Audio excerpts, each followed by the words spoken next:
Dilgirami Productions presents Masail-e-Zindagi Season 1.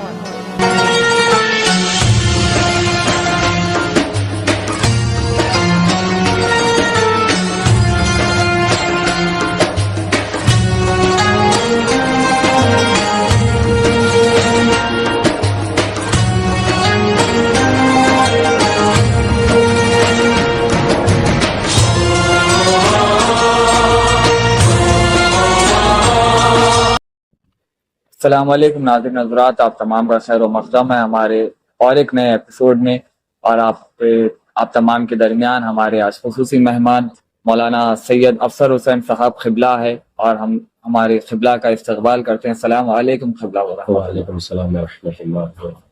تو جیسے کہ سب سے پہلا سوال ہے قبلہ آج کے ایپیسوڈ کا سوال ہے کہ بعد شہادت امام حسین علیہ الصلاۃ والسلام ذوالجناح کو کیا ہوا اور وہ کہاں چلا گیا؟ کیونکہ قیمگاہ میں تمام بیبیوں کو مولا کی شہادت کی خبر ذوالجناح نے دی، اور شام غریبہ میں جب سب کو قیدی بنا کر لے جایا گیا، پھر اس کے بعد کہیں پر بھی ذوالجناح کا ذکر نہیں ملتا ہے۔ اعوذ باللہ من الشیطان الرجیم، بسم اللہ الرحمن الرحیم، الحمدللہ محمد رسول اللہ وآلہ آل اللہ وأعدائہ لعنۃ اللہ، اما بعد۔ یہ سوال ذوالجناح کے بارے میں متعدد مقامات پہ لوگ سوال کرتے ہیں، جبکہ اس کے بارے میں تاریخ میں 3 طرح کی باتیں رقم کی گئی ہے۔ سب سے پہلے تو یہ کہ یہ سب سے ضعیف ہے، یہ مجہول روایت ہے کہ جہاں آج شہر رائے تہران میں جناب شہر بانو کا ایک مزار مقبرہ بنا ہوا ہے، وہاں پر بی بی ذوالجناح پہ سوار ہو کے آئی تھی، اور وہیں پر ذوالجناح کا بھی مزار بنائی گئی۔ سب سے ضعیف ہے، یہ مجہول ہے۔ دوسرا نظریہ ذوالجناح کے بارے میں یہ بھی تھوڑا سا ضعیف ہے، اس میں یہ ہے کہ بعد شہادت حضرت سید الشہداء ذوالجناح نے نہر فرات میں چھلانگ لگا دی اور وہ وہی نہر فرات میں مر گیا۔ تیسرا نظریہ تاریخ کا ایک یہ ہے، یہ معتبر ہے اور یہ سمجھ میں بھی آتا ہے منطقی اعتبار سے بھی، کہ جب بعد شہادت حضرت سید الشہداء خیموں میں آگ لگائی جا رہی تھی اور چادریں لوٹی جا رہی تھی، اور اشقیاء جب خیمے پہ حملہ کرنے کے لیے آئے تو ذوالجناح نے ان کا مقابلہ کیا۔ ذوالجناح نے کئی ایک دشمنوں کو واصل جہنم کیا، اور اسی اثنا میں ذوالجناح اس دنیا سے رخصت ہو گیا۔ یہ معتبر ترین بات ہے کہ ذوالجناح بعد شہادت سید الشہداء ذکر کیوں نہیں ہوا۔ بولے بڑا وفادار یہ امام حسین علیہ الصلوۃ والسلام کا رہوار تھا، اور بھلے ہی انسان نہیں تھا لیکن فطرت کے کچھ تقاضوں پہ یہ حیوان ہونے کے باوجود بھی انسانوں سے زیادہ آگے تھا۔ جیسے بیویوں کا دکھ درد اور سید الشہداء کی مصیبت، جس طرح سے اس پر مصیبت اور غم و اندو طاری تھے، ویسے وہاں اشقیاء پر نہیں تھے، تو یہ ان انسانوں سے بہتر رہے۔ تو ذوالجناح کے لیے ملتا ہے کہ امام حسین کی شہادت کے بعد جب شام کے قذاب خیموں کو لوٹ رہے تھے، آگ لگا رہے تھے، اس وقت بیویوں کا دفاع کرتے ہوئے یہ مولائے کائنات کا رہوار ان پر حملہ ور ہوا، وہیں پر انہوں نے اسے تیر تلوار وغیرہ سے شہید کر دیا ذوالجناح۔ تو قبلہ اسی سے ریلیٹڈ ایک اور ایک سوال ہے کہ تاریخ میں پایا جاتا ہے کہ مولا کائنات نے ایک شیر بھی پالا تھا، جسے کربلا میں بی بی فضا نے آواز بھی دی تھی، تو اس شیر کے مطابق آپ کچھ کہنا چاہیں؟ نہیں، ایسا ہے کہ عموماً اہل بیت اطہار یا ان کی نسبت سے ایسی روایتیں ہوتی ہیں، ضعیف روایتیں ہوتی ہیں کہ جس کے بارے میں لوگ پڑھتے ہیں۔ عموماً کیا ہے، کبھی بھی قرآن یا خداوند عالم کے جو نمائندے ہیں ہمارے، خلاف فطرت کام نہیں کرتے ہیں۔ وہ چیز جو فطرت کو ناگوار گزرتی ہے، فطرتاً انسان عموماً عادی طور پہ کوئی بھی درندوں کو اپنے گھر پہ نہیں پالتا ہے، پالتو جانور الگ ہوتے ہیں، گھوڑا ہوتا ہے، بکری ہوتی ہے، گائے ہوتی ہے، مرغابیوں کا ذکر ہے مولا کائنات کی شہادت، وہ پالتو جانور. لیکن یہ شیر کیا ہے؟ ایک درندہ ہے، اس کی حیوان صفت ہے، اس کا کام لوگوں کو گوشت کھاتا ہے، گوشت خار ہے، درندہ ہے. تو اس طرح کے درندے ٹھیک ہے، میں گھر میں اگر پال رہا ہوں تو اگر خود ایک مولانا کے گھر میں بھی اگر کوئی شیر پلتا رہے گا تو آس پاس کے گھر والے چین کی نیند نہیں سوئیں گے. درندہ ہے نا، کبھی بھی ہو سکتا مالک کو چھوڑ کے کسی اور پہ حملہ کر دے. تو درندوں کو اس طرح سے اہل بیت اطہار وغیرہ، ہاں یہ بات مسلم ہے کہ اہل بیت کو یہ کبھی نقصان نہیں پہنچاتے تھے کہ سید کا گوشت ان پر حرام ہے. وہ تمام تر اپنی چیزیں احترام کرتے تھے، ان کو پتا تھا کہ یہ ولی ہے، سلام وغیرہ کرتے تھے. لیکن ایسا نہیں ہے کہ کوئی درندوں وغیرہ کو گھروں میں پالا وغیرہ کرتے تھے اہل بیت اطہار. ہاں مرغابی وغیرہ ہے جس کے لیے خود مولا کائنات نے اپنی دختر جناب ام کلثوم سلام اللہ علیہا سے وصیت کی تھی جاتے وقت مسجد کے، ام کلثوم ان مرغابیوں کا اگر خیال رکھ سکتی ہو تو ان میں رکھنا، ورنہ انہیں رہا کر دینا، آزاد کر دینا. تو وہ پالتو جو جانور ہوتے ہیں انہیں پالا جاتا ہے. درندے وغیرہ چونکہ یہ درندہ صفت ہوتے ہیں تو اس سے ماحول خوف زدہ ہوتا ہے. کبھی بھی اہل بیت اطہار اس طرح کے ماحول میں نہ خود رہے نہ کسی اور کو. ان کے پاس تو وہ تو جائے امن و امان ہے اہل بیت اطہار، وہاں کسی کو ڈر نہیں لگتا. اب اگر یہ باتیں ہیں کچھ روایتوں میں، اب مختل میں بھی اس کا ذکر ہوتا ہے، تو ان پہ ریسرچ کرنی پڑے گی، تحقیق کرنی پڑے گی. تحقیق کے قابل ہے یہ باتیں، کیونکہ عموماً اگر انسان دیکھ رہا ہے تو اس طرح کی اہل بیت اطہار سے بعید ہے کہ وہ انسان کے لیے جو مضر چیز ہے وہ اپنے پاس رکھے.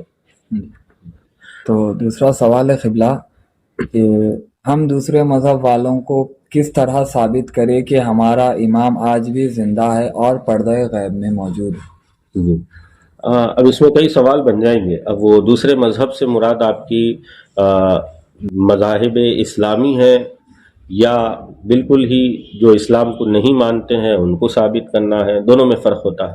پہلے اگر آپ اسلام کو جو نہیں مانتے ہیں ان کو کیسے ثابت کریں گے کہ امام زمانہ ہے؟ تو پہلے ان کو اسلام ثابت کرنا پڑے گا. ہم کو پہلے انہیں توحید ثابت کرنی پڑے گی، پہلے انہیں اللہ کے اوپر ایمان اور اللہ پر اعتقاد لانا پڑے گا. اس کے بعد پھر وہ ولی خدا، حجت خدا تک پہنچے گی. رہی بات اگر سوال یہ ہے کہ خود ہمارے اسلام کے دائرے میں جو مذاہب آتے ہیں، جو فرقے آتے ہیں، اگر ان کو ثابت کریں تو اس کے لیے بہت ساری قرآن مجید کی آیتیں بھی ہیں اور رسول اکرم سے روایتیں بھی موجود ہیں، جیسے جناب خضر کا زندہ ہونا، جناب خضر کا موجود رہنا، یا حضرت عیسیٰ علیہ السلام کا زندہ رہنا، یا اصحاب کہف وغیرہ کا جو تذکرہ ہے.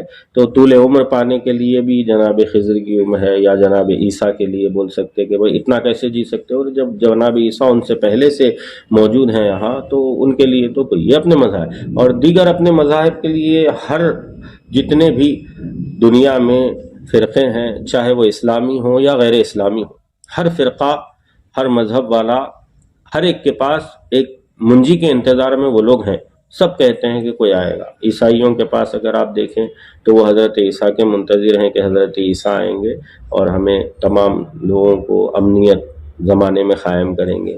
یا دیگر مذاہب میں بھی ہے، ہر مذہب میں کوئی نہ کوئی کسی نہ کسی تصور میں جی رہا ہے کہ ایک منجی عالم بشریت آئے گا جو ہمیں نجات دلائے گا، ہماری پریشانیوں سے، ظلم و جور سے ہمیں آزاد کرے گا. ہر مذہب میں ہے. اب ایسے کہ ثابت کیسے کیا جائے؟ تو امام زمانہ کے لیے متعدد احادیث پیغمبر اکرم سے وارد ہوئی ہیں، اہل تشیع میں بھی ہے، اہل تسنن میں بھی ہے، دونوں جگہ ہے. طرفین میں روایتیں کثرت سے موجود ہے جو امام زمانہ روحی و ارواح العالمین فدا کے وجود پر یا ان کی موجودگی پر دلالت کرتی ہے. جیسے کہ حدیث، مشہور حدیث ہے کہ لا مہدی الا عیسیٰ ابن مریم معاہو، کہ مہدی آئیں گے ہی نہیں جب تک کہ عیسیٰ ابن مریم ان کے ساتھ ہمراہ نہ ہو. اور امام جناب عیسیٰ کے لیے روایتوں میں آیا ہے کہ امام مہدی کے لشکر کے یہ سپہ سالار رہیں گے اور یہی دجال کو قتل بھی یہی کریں گے. یعنی دجال کا جو خاتمہ ہوگا، دجال کو جو قتل کریں گے وہ حضرت عیسیٰ کریں گے، امام مہدی کے لشکر کے سربراہی کرتے ہوئے، لشکر کے سالار اور سپاہی بن کے. یہ امام